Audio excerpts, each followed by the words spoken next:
네, 시청자 여러분 안녕하십니까? 뉴스타트 3부 이어갑니다. 중동 사태가 10일 넘게 이어지는 가운데 호르무즈 해협을 둘러싼 군사적인 긴장이 급격히 커지고 있습니다. 트럼프 대통령은 이란 해군이 사라졌다며 해협 통행을 독려하고 나섰지만 이란은 주변 민간 선박을 잇따라 공격하고 있습니다. 워싱턴 연결합니다. 신윤정 특파원, 호르무즈 해협에서 미국과 이란이 정면으로 충돌하고 있다고요? 네, 도널드 트럼프 미국 대통령은 현재 시간 11일 기자들과 만나 미군이 호르무즈 해협에서 이란의 기뢰 부설 선박 대부분을 제거했다고 밝혔습니다. 하룻밤 사이에 호르무즈 해협에 기뢰 부설한 60척을 제거했다면서 이란 해군 거의 모든 함정이 사라졌다고 말했는데요. 작전을 수행 중인 미 중부사령부가 전날 제거한 기뢰 부설함이 16척이라고 발표한 것을 고려하면 정확한 수치를 혼동했을 가능성도 있어 보입니다.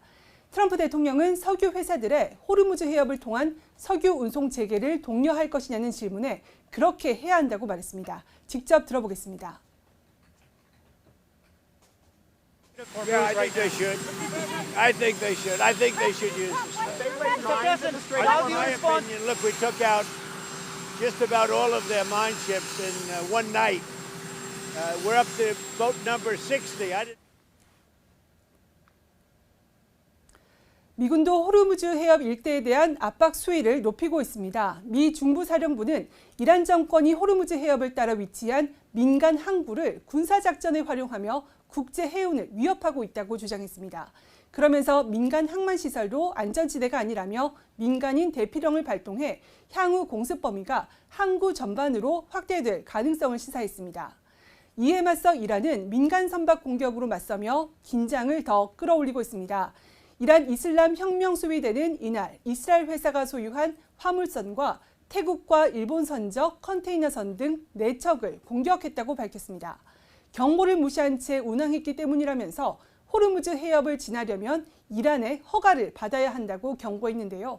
또 유가가 배럴당 $200까지 상승할 수 있다고 위협하고 나섰습니다. هرگز اجازه نمی‌دهیم حتی یک لیتر نفت به نفع آمریکا و صهیونیست‌ها و شرکای آنها از تنگه هرمز عبور کند که با گسترش جنگ در منطقه اعلام کردیم منتظر بشکه‌ای $200 باشید. 네, 결국 이번 전쟁의 향방 호르무즈 해협 통제력이 가장 중요하겠네요. 네, 이란이 저항을 위해 최후 지렛대로 꺼내든 호르무즈 해협은 전 세계 원유의 약 20%가 통과하는 핵심 에너지 통로입니다. 문제는 미국이 이란 해군 전력을 크게 약화시켰다고 해도 곧바로 해협의 안전 확보를 뜻하지는 않는다는 점입니다. 호르무즈 해협 불안이 장기화하면 미국 유권자들이 가장 즉각적으로 체감하는 휘발유 가격도 계속 오를 수밖에 없는데요. 올해 11월 의회 중간선거를 앞두고 있는 트럼프 행정부로서는 외교 안보 성과를 주장하더라도 오히려 역풍을 맞을 수 있다는 분석이 나옵니다. And get more toward like 110. I think you're going to see that nationwide pump price average get close to $4 a gallon. That's painful for consumers, and it's probably also painful for elected leaders, the politicians. 트럼프 대통령과 행정부는 시장 달래기에 나섰는데요. 트럼프 대통령은 시장이 잘 버티고 있다, 약간의 타격이 있을 거라고 예상했지만 생각보다 덜했다며 꽤 짧은 시간 안에 정상으로 돌아올 것이라며 석유 가격도 내려갈 것이라고 말했습니다. 백악관도 유가 급등이 본격적인 문제로 굳어지기 전까지 필요한 조치를 취할 시간이 3, 4주는 있는 것으로 본다는 보도도 전해졌습니다.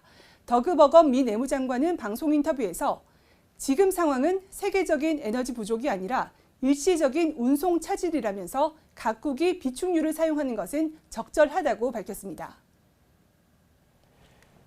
네, 국제유가 움직임도 짚어보죠. 하루 만에 큰 폭으로 올랐다고요?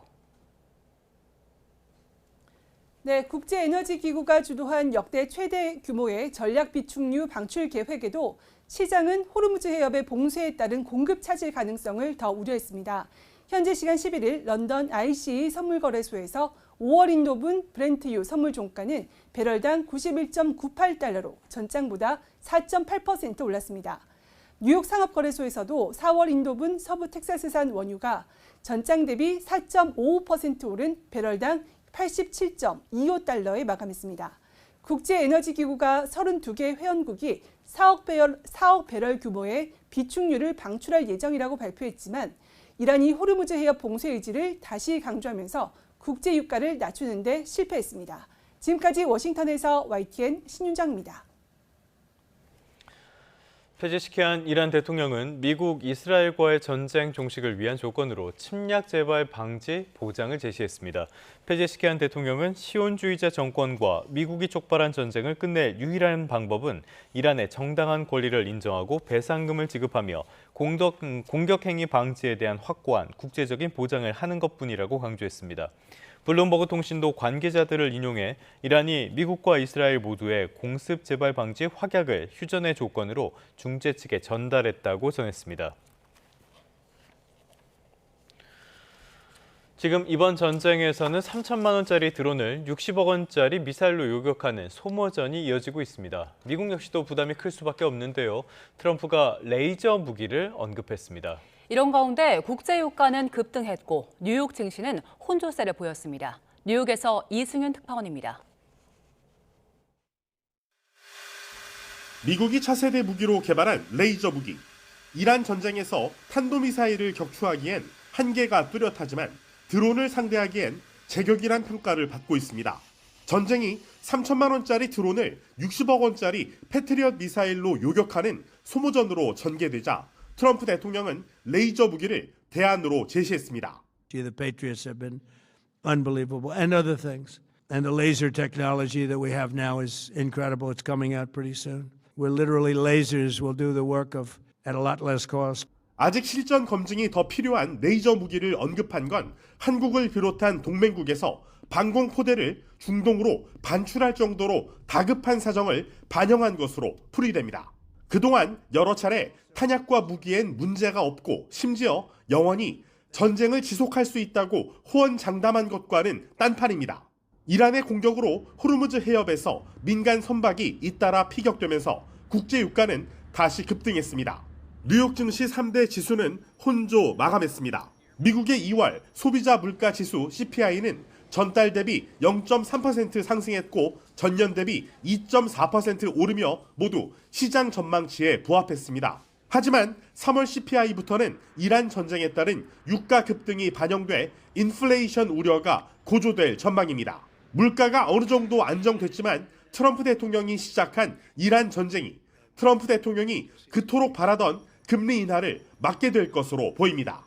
경제 전문가들은 호르무즈 해협이 열리고 중동 혼란이 진정돼 불확실성이 해소될 때까지 미국의 중앙은행인 연방준비제도는 금리와 관련해 어떤 결정도 한 발 미룰 것이라고 진단했습니다. 뉴욕에서 YTN 이승윤입니다.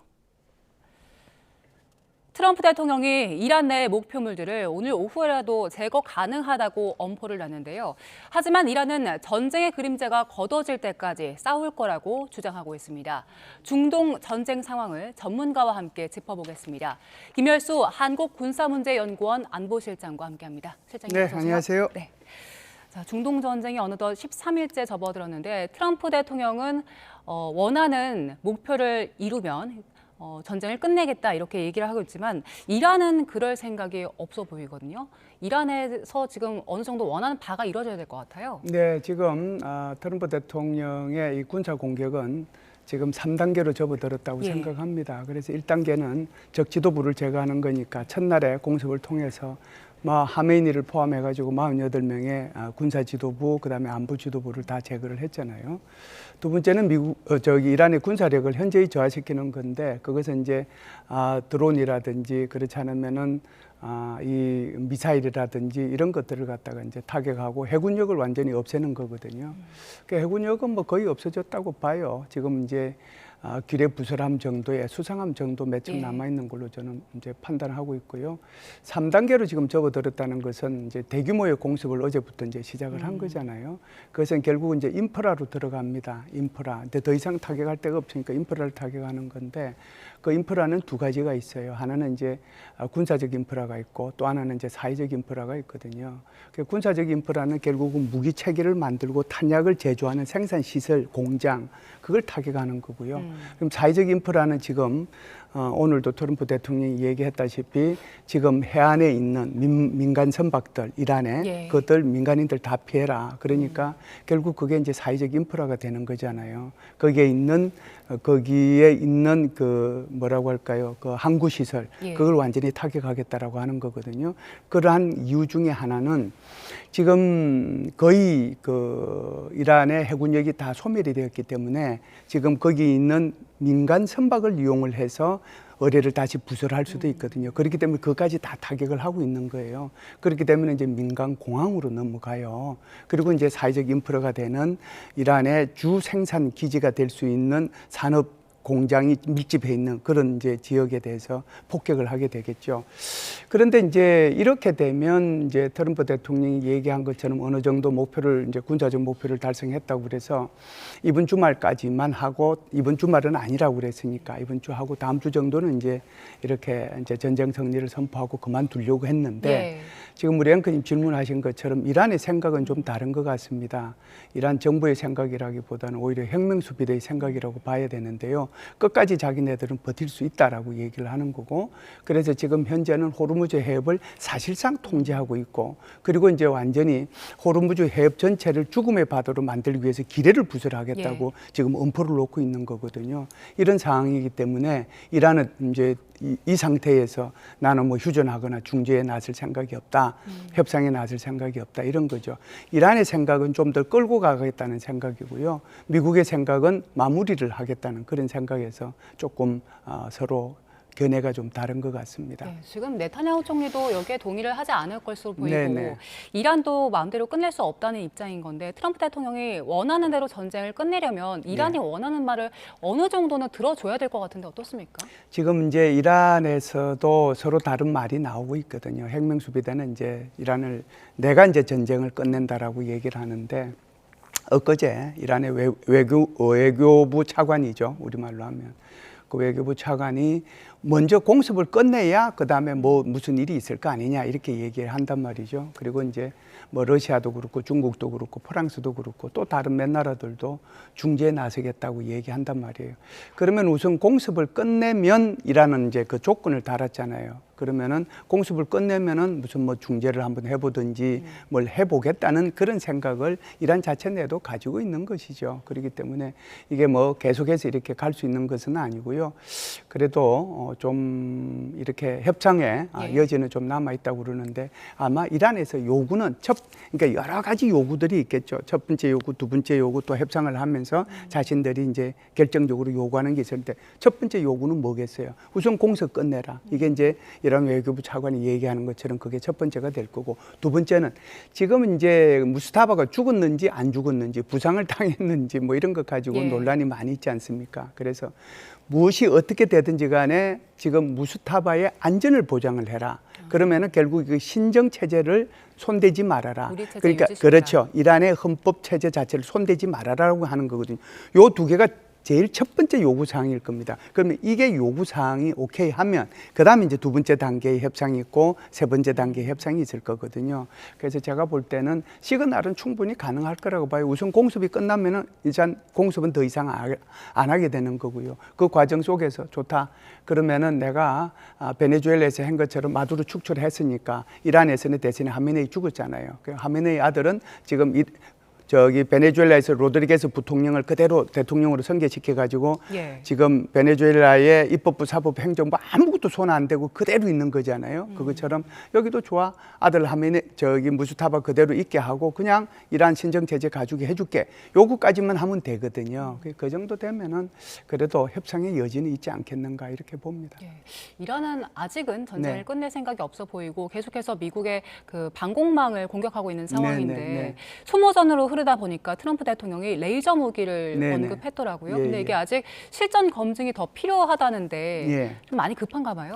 그 레이저 무기라고 하는 것이 지금 없는 건 아니고요. 레이저 무기로 쏠 수 있는 것이 크게 이제 두 가지가 있습니다. 하나는 직접 이제 빛을 쏴가지고 드론이나 이런 것들을 예. 직접 떨어뜨리는 거거나 그렇지 않으면은 아주 조그만 수상전 같은 것도 그냥 불태울 수 있어요. 그걸 이제 우리는 그 전문적인 용어로 하드킬이라고 얘기를 하고요. 그럼 소프트킬이라고 하는 것은 뭐냐면은 주로 정찰용 드론이 있지 않습니까? 정찰용 드론은 여기에 이제 그 레이더가 있어가지고 이걸 통해 가지고 장비가 있어가지고 그걸 이제 지상에 있는 또는 해상에 있는 정보를 갖다가 이렇게 촬영하는 거잖아요. 여기 빛을 쏘아가지고 대신에 여기다가 레이저를 빛을 쏘면은 이거 자체가 기능이 이제 마비가 되는 예. 거거든요. 이걸 이제 우리는 소프트킬이라고 얘기를 해요. 미국에서는 지금 하드킬을 할 수 있는 배가 USS 프레블리라고 해서 이게 이제 60kW급이에요. 전력이 한 번에 나가는 것이. 이것은 뭐 무한정으로 나갈 수 있는 거죠. 전기만 공급이 되면은 돈 안 들고 나가는 게 그건데 그게 있고 그다음에 제가 소프트킬이라고 하는 것은 알레이버크급이라고 하는 구축함인데요. 요거는 이제 한 8척 정도가 지금 돼 있는 것으로 알고 있습니다. 그중에 일부가 지금 나가 있는데 그럼에도 불구하고 이게 지금 제대로 사용을 못하고 있는 거죠. 사용을 못하고 있는 거고. 그리고 이제 호르무즈 해협을 이제 이렇게 배가 지나갈 때, 유조선이 지나갈 때 호송해 준다고 그랬잖아요. 호송해 준다는 의미가 이런 배들을 염두에 두고 했어요. 그래야 이 유조선이 지나갈 때 옆에서 호송하면 원래 구축함에 장착되어 있는 스탠다드 미사일이라고 하는 SM-6 미사일, SM-3 미사일, 뭐 SM-3 가지고 그건 워낙 가격이 비싸니까 그거 가지고 드론을 공격할 건 아니지만 그래도 이제 지나가게 되면은 지금 제가 좀 전에 말씀드렸던 하드킬 60kW급 그거 가지고 쏠 수 있거든요. 그걸 최대한으로 빨리 그쪽으로 보내가지고 아마 이걸 필요하다라고만 할 거다라고 하는데 그래도 문제가 있어요. 한번 보세요. 그냥 드론이 한 10대 정도 이렇게 오면 이것 가지고 쏴서 없앤다고 생각해 보세요. 그런데 100대가 오면 어떻게 해요? 그러니까 100대 정도가 오면 한두 대 정도는 살아서 예. 결국 유조선을 격침을 하거나 그렇지 않으면 미국 군함한테 피해를 줄 수 있는 거거든요. 이것 때문에 지금 못하고 있는 거예요. 예. 여전히 그 트럼프 대통령은 일단 선박들을 위험하다고 생각을 하는 네네. 상황인 것 같은데 앞서 그 호르무즈 해협 통과하는 선박들 대해서 미 해군이 네. 호송을 하겠다, 네. 지켜주겠다라는 얘기를 그렇죠. 했었는데 최근 나온 보도 보니까 그 호의를 요청했는데 트럼프 대통령은 이제 거절했다고 하더라고요. 이게 위험하기 때문이란데 앞으로 상황은 어떻게 흘러갈까요? 예, 지금 이제 이 문제 가지고 뭐 이제 유가가 널뛰기를 좀 한번 예. 했죠. 미국의 에너지부 장관이 호송을 한번 했다라고 하니까 바로 그냥 또 예. SNS에 그걸 지웠잖아요. 그러다 보니까 이제 유가가 급등락을 했는데 지금 사실상 해군에서는 전혀 뭐 능력이 안 되는 것은 아니지만 호송을 최악의 경우에 하라고 그러면 할 수는 있어요. 그런데 아마 이란의 입장에서 보면은 혁명수비대 입장에서 보면은 미국 군함이 호르무즈 해협에 들어오기만을 바랄 겁니다. 그러면 거기 그냥 바로 때릴 수 있다라고 생각하거든요. 그런데 이게 전혀 지금 정말 완전히 안전하다라고 생각하면 왜 그걸 허락을 안 해주겠습니까? 해군에서도 사실상 이런 문제점이 있다는 걸 다 보고를 했을 거예요. 그런데 거기에 안 한 말로 지금 미군들이 이번 전쟁을 통해서 7명이 희생이 되고 한 180명 정도 병상, 부상 당해서 물론 이제 그중에 대부분은 경상 입었기 때문에 원래대로 다 돌아갔어요. 부상 입은 사람만 몇 명이 있는데 그럼에도 불구하고 해군 함정이 피격이 되면 이건 또 다른 국면으로 전환이 될 수 있는 거고 이것이 이제 미국 국민들한테 주는 충격 이런 것들은 굉장히 클 수 있거든요. 예. 그래서 그런 위험 회피를 하면서 다른 방법을 좀 찾고 있지 않는가 이런 생각을 합니다. 그 미 해군에서는 이란 해군이 전멸됐다라고 네. 성과를 계속 예. 홍보를 하긴 했는데 예, 예. 그 호르무즈 해협 쪽에서는 뭐 지형적인 특성 때문에 아주 그냥 소량의 병력으로도 이게 공격이 가능하다면서요? 우리가 이제 전투력을 얘기를 할 때요, 전투력이 전멸이 됐다라고 그러면은 통상 이제 뭐 맥시멈 얘기하면 3분의 2 정도 이렇게 전투력이 없어지면 전투력이 소멸됐다라고 그래요. 그래서 그것이 이제 육군이든 해군이든 공군이든 다 마찬가지입니다. 원래 그 정도가 있어야 전투력을 제대로 발휘하는데 3분의 2 정도가 소멸되면은 예. 3분의 1 가지고 전투력을 발휘할 수 있는 건 아니거든요. 그 정도를 우리는 이제 소멸됐다라고 얘기합니다. 지금 이제 이란 해군 같은 경우에는 미국에서 얘기하는 것처럼 소멸을 넘어서 절멸로 갔어요. 이란이 해군이 가장 자랑스럽게 생각하는 함정 중에서 두 척이 있는데 하나는 이제 스텔스 기능을 가지고 있는 함정이 있어요. 이 함정이 바로 의뢰에 의해서 이제 이렇게 피격됐다라고 하는 거 있지 않습니까? 그게 이제 있었는데 그거 이제 의뢰에 의해서 없어졌죠. 그다음에 가장 이제 이란에서 좀 특이하게 이렇게 생각하고 있었던 것이 바로 드론 항공모함입니다. 항공모함인데 4만 톤급이에요. 4만 톤급인데 이거는 한국의 원래 컨테이너선을 자기네들이 사가지고 갔습니다. 사가지고 가서 그걸 이제 드론 항공모함으로 이걸 개조를 했어요.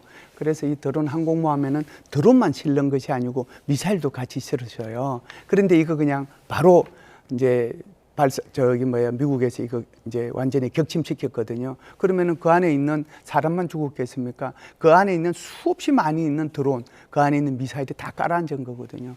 그거 외에도 지금 뭐 60척, 70척 그렇게 얘기하니까 제가 볼 때는 이제 뭐 이렇게 전투력 발휘를 못하는 정도를 넘어서 절멸 단계로 넘어갔는데 문제는 이런 거예요.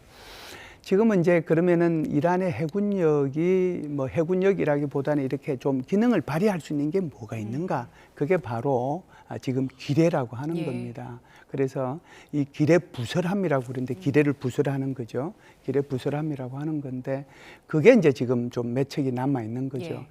이란이 가지고 있는 그 기뢰가 대충 한 5천 개 정도로 이렇게 예상을 하고 있거든요. 말이 그렇지 이 5천 개가 만일 부설이 된다라고 하면 이게 호르무즈 해협은 죽음의 계곡으로 바뀌어요.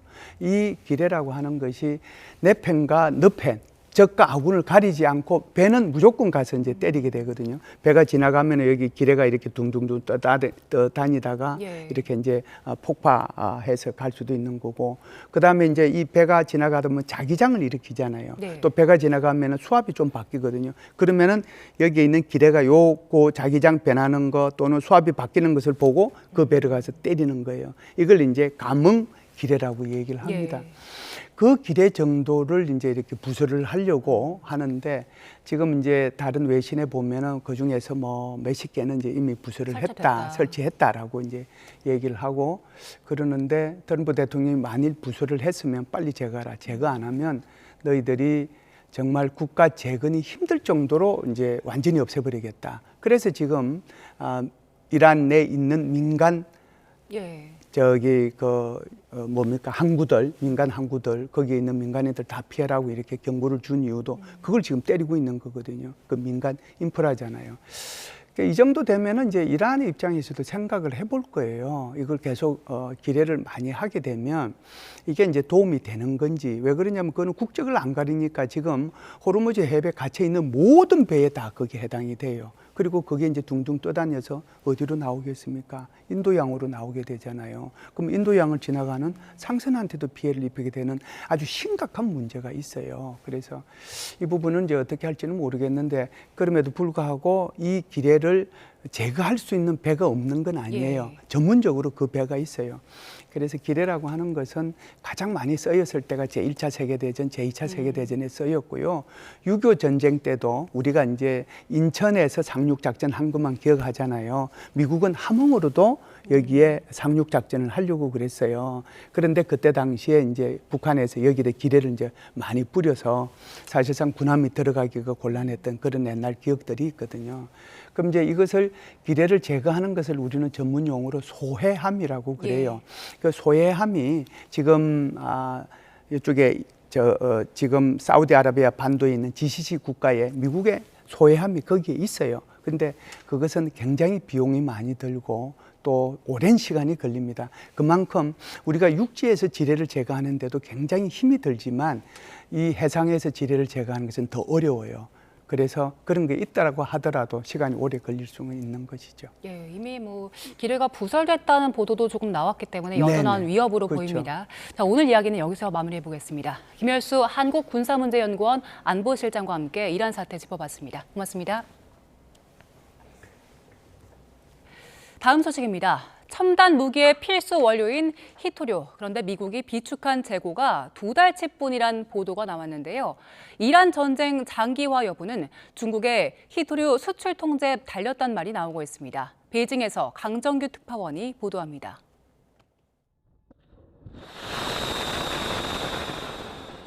이란 공습작전 개시 직후 나흘 동안 미군이 쏟아부은 미사일은 2,000발이 넘습니다. 방어용 요격 미사일은 800발 이상 썼습니다. 이런 소모품 외에도 전투기와 드론, 군함 등의 유지보수에 빠질 수 없는 재료가 있습니다. 테리움과 디스프로슘을 비롯한 중히토류입니다. 홍콩 매체 SCMP는 익명 소식통을 인용해 미군의 히토류 재고가 2달치에 불과하다고 전했습니다. 미국 트럼프 대통령이 전쟁을 빨리 끝내려고 서두르는 것도 히토류 부족 때문이라는 설명입니다. We had to do that to get rid of some evil, and I think you'll see it's going to be a short-term excursion. How good is our military, right? 2021년부터 2024년 사이 미국이 수입한 히토류의 71%는 중국산, 중히토류 의존도는 100%였습니다. 중국이 관세 전쟁 국면에서 중히토류 12종의 미국 수출 통제를 반격 무기로 꺼내든 배경입니다. 앞서 경주 에이펙 계기 미중 정상회담을 통해 일부 수출이 재개됐지만 오는 11월까지 한시적입니다. 作为世界前2大经济体，时而也会有摩擦。中国和美国可以共同展现大国担当。 이번 달 말 트럼프 대통령의 방중 때도 히토류 문제가 주요 의제로 꼽힐 수밖에 없는 형국입니다. 이란 전쟁이 얼마나 오래 갈지 미국이 아닌 중국에 달렸다는 말까지 나오는 이유입니다. 베이징에서 YTN 강정규입니다.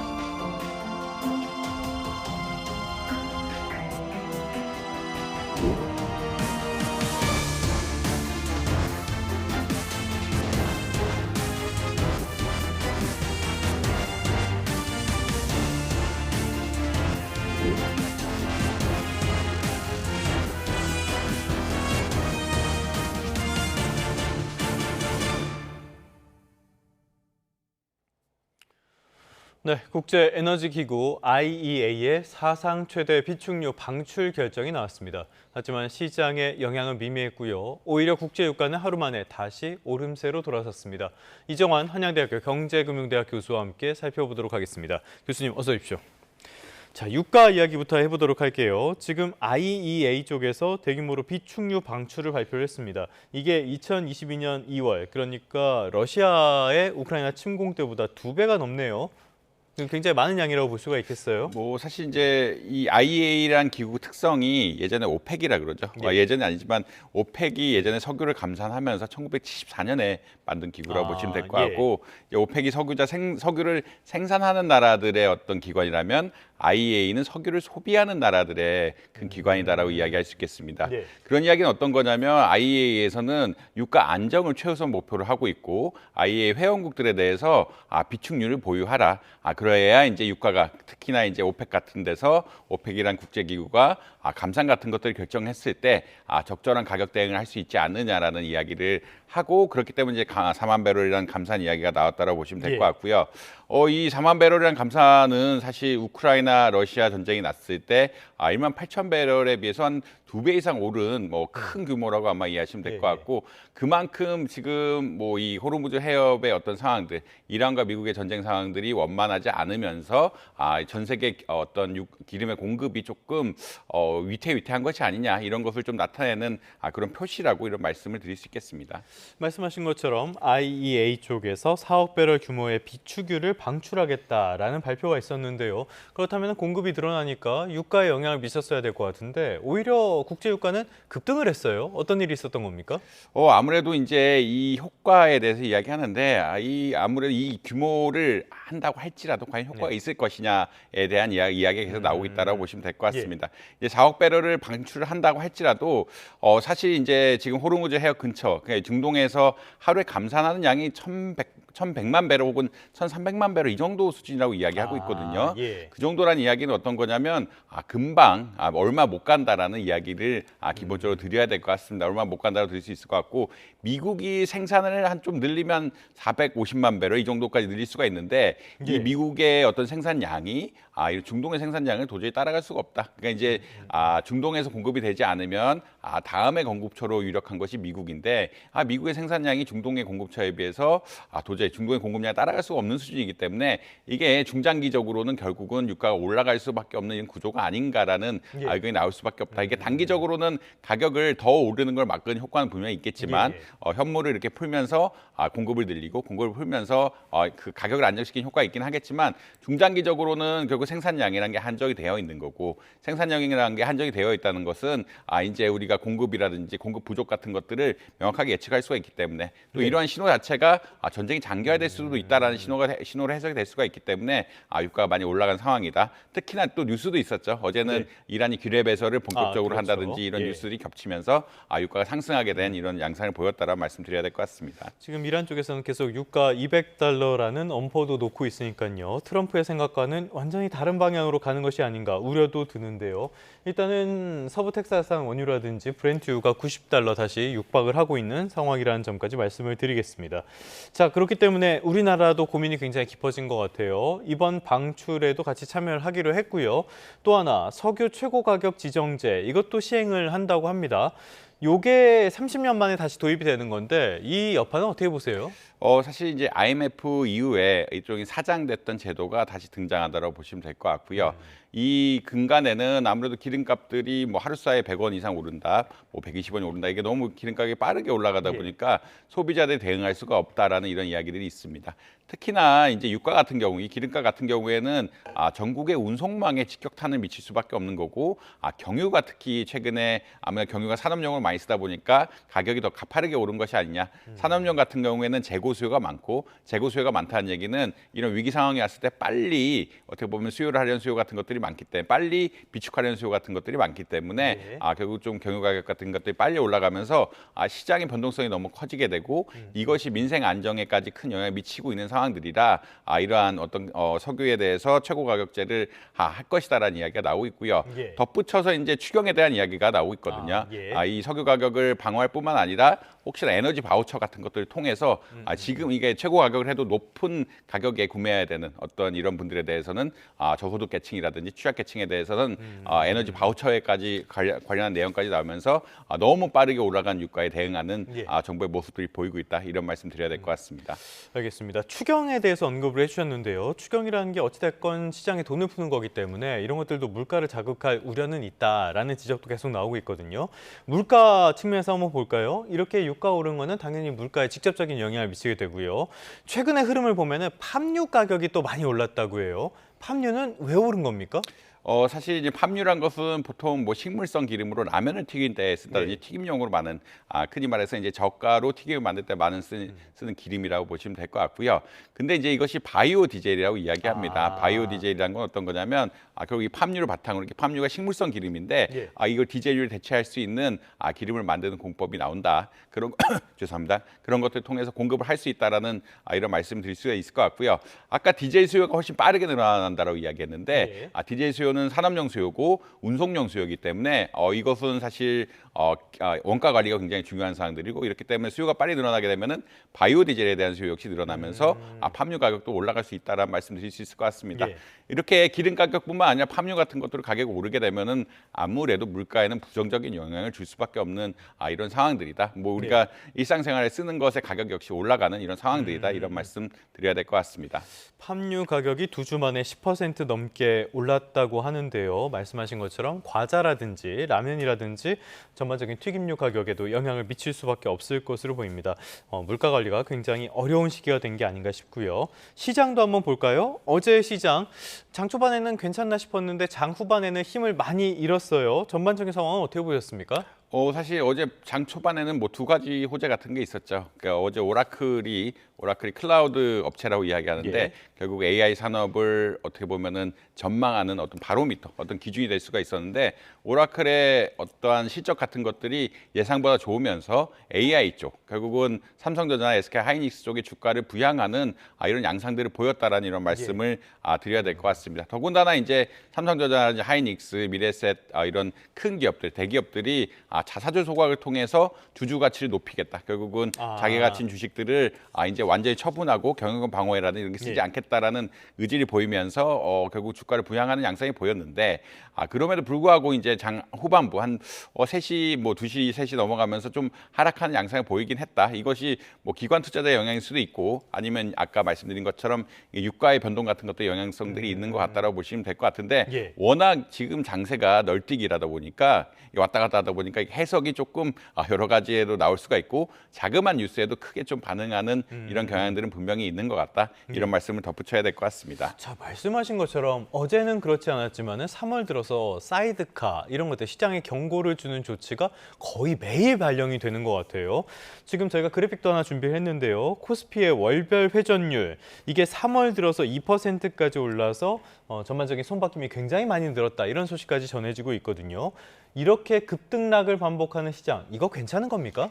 일단 회전율이란 거는 거래량, 우리가 거래 대금이란 게 있죠. 근본적으로 이게 주식을 사고 팔고 하면은 거래 대금이 누적되는 건데 사실 한 번 팔고 한 번 사면 또 2배로 누적되는 이런 경향이 있다고 보시면 될 것 같습니다. 그 이야기는 어떤 거냐면 이거를 이 회전율이란 거 이거를 주식 숫자로 나눈 건데 그러니까 주식 숫자로 표준화해 가지고 얼마나 거래가 잘 이루어지느냐 이런 것을 측정을 하는 건데 지금 코스피 회전율이 올라간다는 이야기는 어떤 거냐면 주식의 거래가 굉장히 많다. 사는 거래도 많지만 파는 거래도 굉장히 많다라는 그런 입장으로 보시면 될 것 같고 증권사들은 좋겠네요. 예, 아무래도 이게 수수료를 많이 가져가는 증권사가 굉장히 좋을 거라고 보시면 될 것 같고 특히나 이제 개인들의 거래가 굉장히 많이 늘었다라고 보시면 될 것 같은데 개인 거래 비중이 사실은 코스피의 경우에는 아무래도 기관의 비중이 높지만 지금 뭐 개인들의 거래 비중이 40% 이상까지 올라감으로써 개인들이 조금 단타 투자 같은 것을 하는 것이 아니냐. 그러니까 손바뀜이 많다는 것은 수익을 빨리 내면은 또 실현하고 이런 경향들이 좀 많아진다라는 그런 것으로 볼 수가 있거든요. 그리고 워낙 시장의 변동성이 크다. 변동성이 크다는 것은 위로도 많이 오르고 아래도 많이 떨어지기 때문에 수익을 본 분들은 또 빨리 팔고 또 손해를 막기 위해서 또 빨리 팔고 이런 여러 가지 그리고 또 저점이 되면 또 많이 사고 이런 것들이 계속적으로 이루어지고 있다. 특히나 이것이 하향하는 추세라든지 상향하는 추세라기보다는 최근 특히나 이제 이란 미국 전쟁이 발생하고 이후에는 굉장히 사이클을 그리면서 움직이기 때문에 투자자들이 이제 고점 저점에서 고점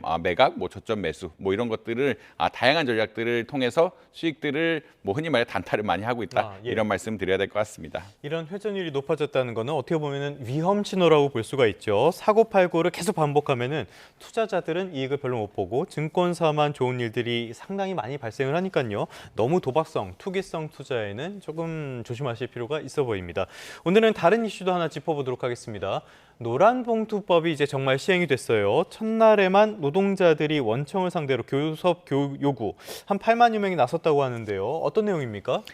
사실 노란봉투법이라는 것 자체는 사실 예전에는 원청이 자기 직원, 그러니까 자기 회사 직원만 노사 교섭 같은 것들, 노동 조건에 대한 교섭 같은 걸 하면 됐는데 우리나라 공급망 자체에 조금 뭐 특이성이 있다 보니까 흔히 말하는 원하청 구조가 공고하다 보니까 원청이 하청에 대해서도 교섭을 해야 되는 이런 상황이 됐다라고 아마 이해하시면 될 것 같습니다. 그러니까 노란봉투법이란 거는 결국 하청이 원청에 대해서 교섭을 요구할 수 있는 권리라고 보시면 될 것 같고 지금 그렇기 때문에 어제 시작되자마자 민주노총, 뭐 한국노총이라든지 여러 이 노사 그러니까 노조에서 이런 제도를 이용해서 결국은 권리를 했다. 그러니까 하청 업체들이 원청에 대해서 자기의 근로 조건이라든지 이런 것을 바꿔달라는 교섭을 했다라고 보시면 될 것 같고 아무래도 이게 상징적이다 보니까 첫날 좀 많이 이루어질 수밖에 없는 상황들이고 준비도 아마 많이 했을 거다라는 이야기는 아마 드려야 될 것 같습니다. 그래서 이제 민주노총에서 6만 7천 명, 뭐 한국노총에서 9천 명 정도 해가지고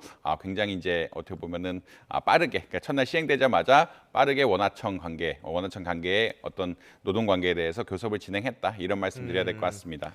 이재명 대통령이 직접 나서서 노사 양측을 만나서 양쪽 다 너무 가지 말고 좀 양보를 해라라는 식의 메시지를 전달하기도 했는데요. 일단은 노동계, 경영계 양쪽 모두 지금으로서는 그렇게 만족하는 분위기는 아닌 것 같고요.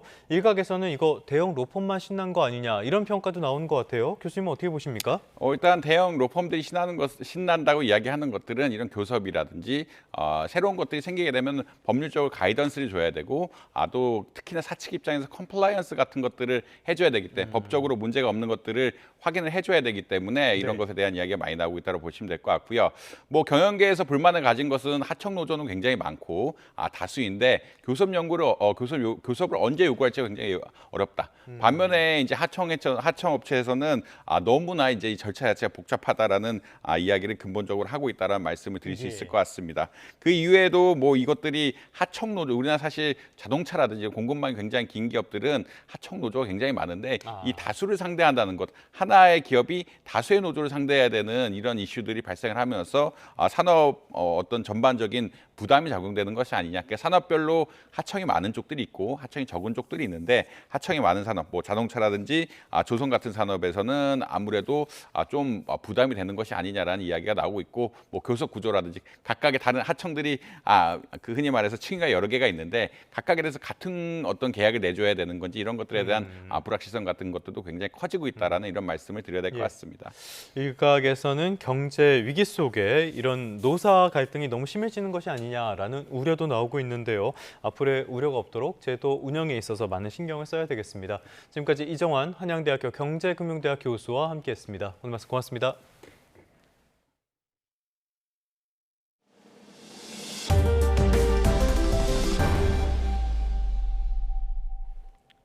네, 다음 소식입니다. 농사를 짓고 난 뒤에 남겨진 영농 부산물을 태우는 관행이 대형 산불로 이어지는 사례가 정말 적지가 않죠.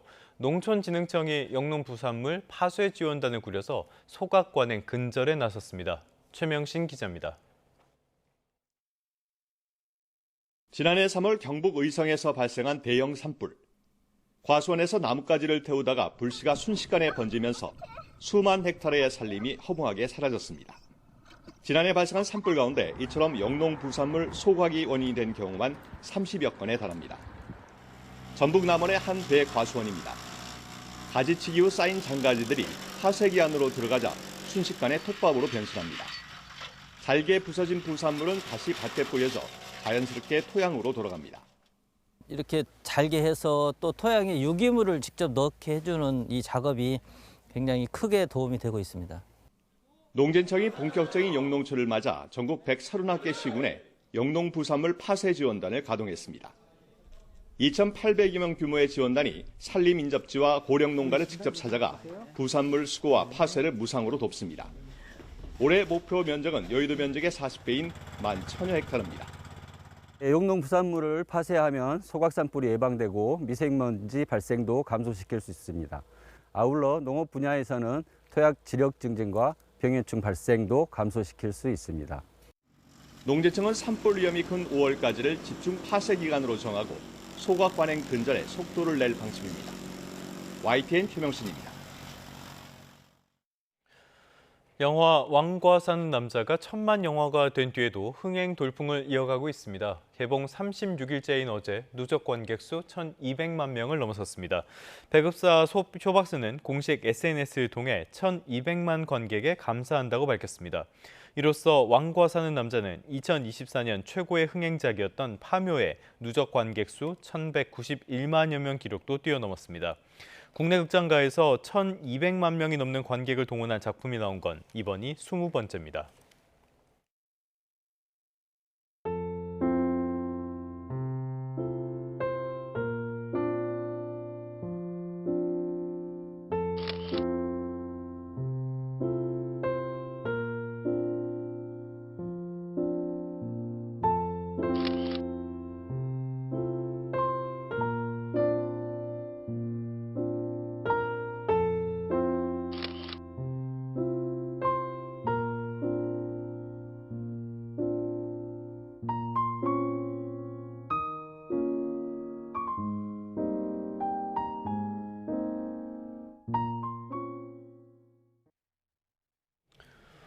네, 끝으로 출근길 날씨 살펴보겠습니다. YTN 야외 스튜디오 연결합니다. 정수연 캐스터.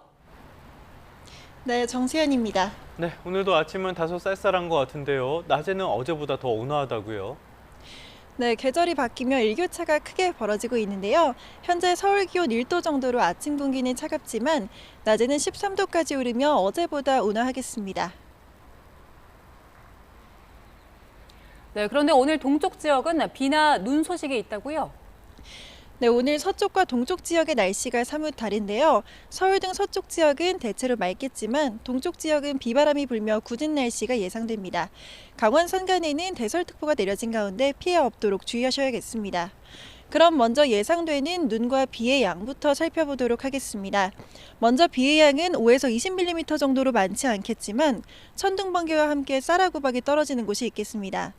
대설주의보가 내려진 강원 산간에는 최고 20cm 이상의 많은 눈이 내리겠고 울릉도 독도에 3에서 8cm, 경북 북동 산간에는 1에서 5cm의 눈이 예상됩니다.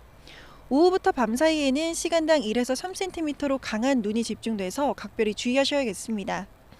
오늘도 아침 공기는 다소 차갑습니다. 서울이 0.7도, 대구 1.7도로 예년 수준 보이고 있고요. 낮 기온은 서울과 대전이 13도, 광주 14도, 울산과 포항 11도가 예상됩니다. 동해안은 내일 오후까지 비나 눈이 이어지겠고 당분간 일교차가 크게 벌어지며 예년 수준의 봄 날씨가 예상됩니다. 오늘 비가 내리지 않는 지역은 구름만 많이 지나겠지만 공기가 탁하겠습니다. 서쪽 지역은 종일, 동쪽 지역은 오전 한때 초미세먼지 농도가 나쁨 수준이 예상되니까요. 호흡기 관리에 유의하셔야겠습니다. 지금까지 YTN 정수현입니다. 네, 3월 12일 YTN 뉴스타트 모두 마무리하겠습니다. 잠시 뒤 뉴스업이 이어집니다. 시청해주신 여러분 고맙습니다.